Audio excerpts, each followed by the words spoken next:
There we are. Well, good afternoon, everybody. And I'd like to thank the Fast Track Challenge Committee, my friends, my family, the esteemed judges. Fast Track is the soil, the sunshine, and the rain that helps entrepreneurs like us flourish. I'd also like to thank the sponsors for their generosity so we can be here to make our dreams come true. So I've been teaching boilers since 2007, training. I started in New Prague. Classes were 6.5 hours, $100, and I'm pleased to announce that boiler training is still the same cost, 6.5 hours of training. So we founded the school in 2025 to bring it more in-house. I've been working for technical colleges and community education. I want to bring it in-house, lower the cost, access more people, provide the training, and help grow the school, develop more instructors to follow the legacy as we go forward. So Minnesota has approximately 34,000 licensed engineers, and that number changes quite a bit. Some of those are retiring, and there's a growing need for more.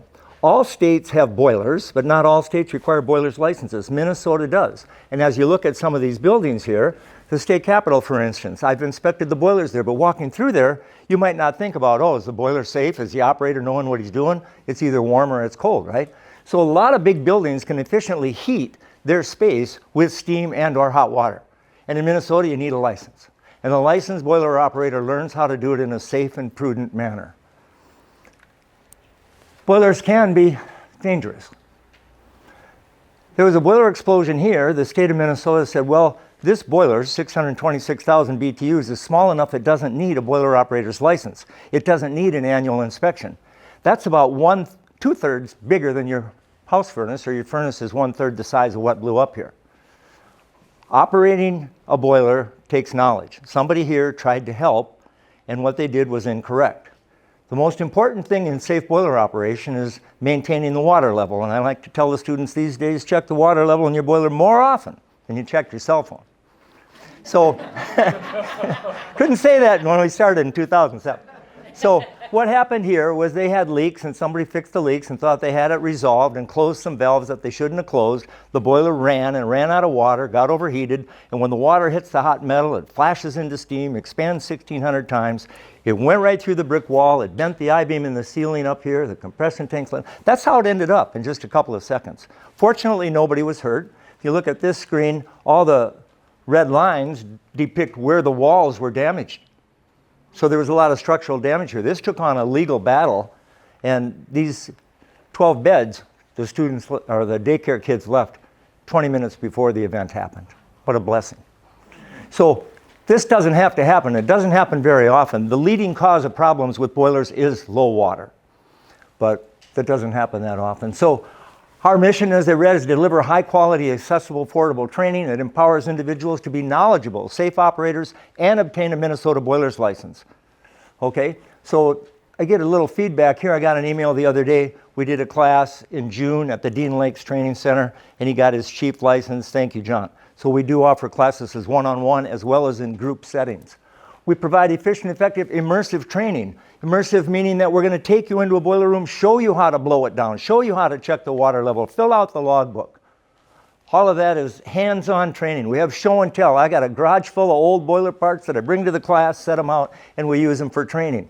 Different folks learn training, different methods. They can read it and remember it. We can write it. We have practice exams, and it all helps drive home the very, very valuable information that you need to be a safe operator, as well as pass the state exam.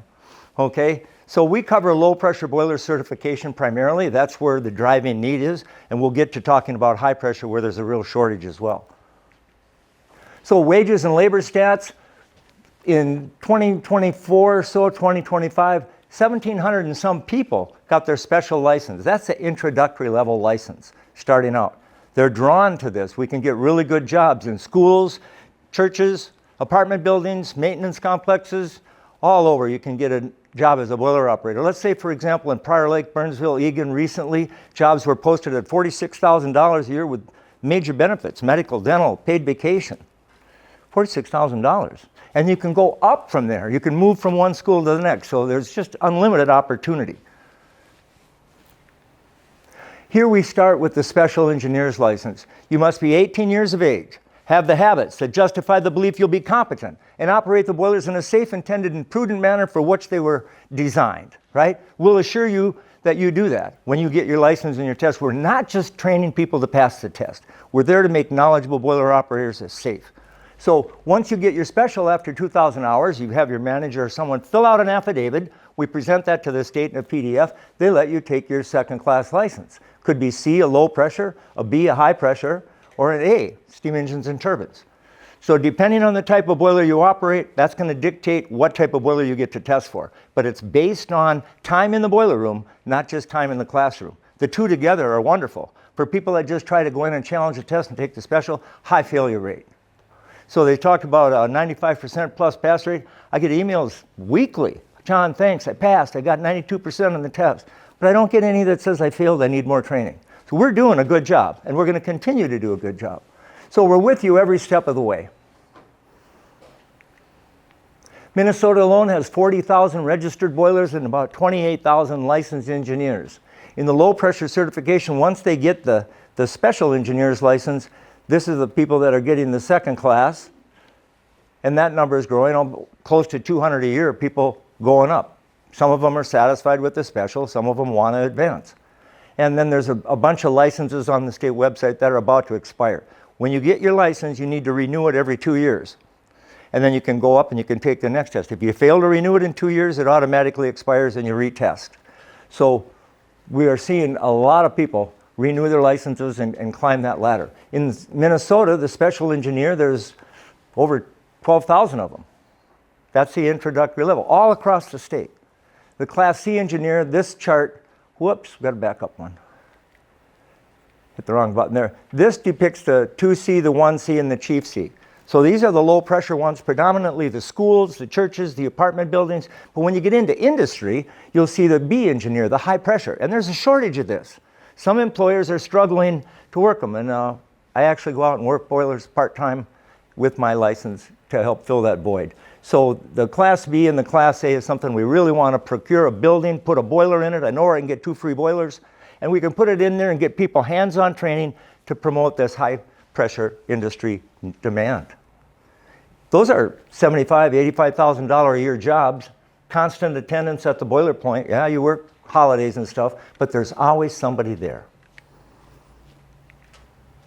Teaching our classes at all levels of licensure at once. I'm teaching a class with people going for the special, the second class, the first class, but we've got adaptive materials for all the different licensures so that everybody feels like they're getting just what they need and they're not sitting there going for their chiefs with someone for their special and they're bored. No, we make it very inclusive. There's a lot of good videos that we play of boilers. We take pictures of boiler rooms and bring it into the classroom to make it very realistic. They receive very good practice exam materials specific to their anticipated exam, if that's what you're going for. We can also offer professional boiler inspector training to help you get started. Accident investigation. I worked as a claim investigator on the accident you saw earlier. So we went to court with that. There were a few lawyers that got involved, expert witnesses. So we can help you with some other things other than boiler training as well. The past revenues from teaching, back in 2019, we weren't making a whole lot of money, maybe 12,000 or so. 2020, it went up a little bit. I was still inspecting boilers at this time and teaching when I could. In 2023 and 2024, started teaching more. Actually, the colleges I was working for, I convinced them into a pay raise, well long overdue. And then I had a couple of other big windfalls. I went to Michigan for a week and did some extensive training out in Michigan in a coal-fired plant where they produce sugar beets. And then in hitting the wrong button here, getting ahead of myself. In 2024, I had a pretty good year because I had worked with ATP Publishing and as a subject matter expert. Okay, so diverse streams. We have 4 modes of training: online, inline, in person, and we're going to add an English as a second language trainer. I've got one now. Another gentleman, a Somalian, is ready to start teaching with me. We project 17% growth. So when we bring the money in from the colleges, that'll go into our school. It's not just a number, it's our decade of 40 years experience to inspire, adapt, and connect. We have a 95% pass rate. A lot of people give it pretty good feedback. John's extremely knowledgeable. It's humbling. So the providers sprung, I can reduce the cost. My cost, as you see them flash up here, is based on $18 an hour. This class this one right here, South Central College, I did that Monday and Wednesday, $295 a student, 25 students was $7,000. I got 1,100, they put $6,000 in their pocket. That can go into John Boiler School. I can immediately start paying other instructors to work. So we provide better training at a lower cost. We're outperforming our competition. We hope to get 1,000 students annually, continuing education, growing alumni network, add a partner for the high pressure training. President CEO is myself, 16 years boiler instructor. Horacio is our Spanish interpreter. Bevan Glenn, the wind in my sails to bring me here today. Terry Bogie, our marketing and community manager. We have additional adjunct inspectors expected to come on. We're teaching in Spanish and soon in Somalian. This is the textbook that I helped author. We can get those dirt cheap now from them, save us some money. There's some of the things on our website. What would I do with it? Order textbooks, rent an office space, print class materials and exams, develop marketing program to reach people wanting to enhance their careers, and develop the tools needed to enroll and track students. When they take the classes in the college, they're done. We'll find them jobs. So we're not just teaching boiler safety, we're helping build careers, support families, and be a backbone to our economy. Thank you.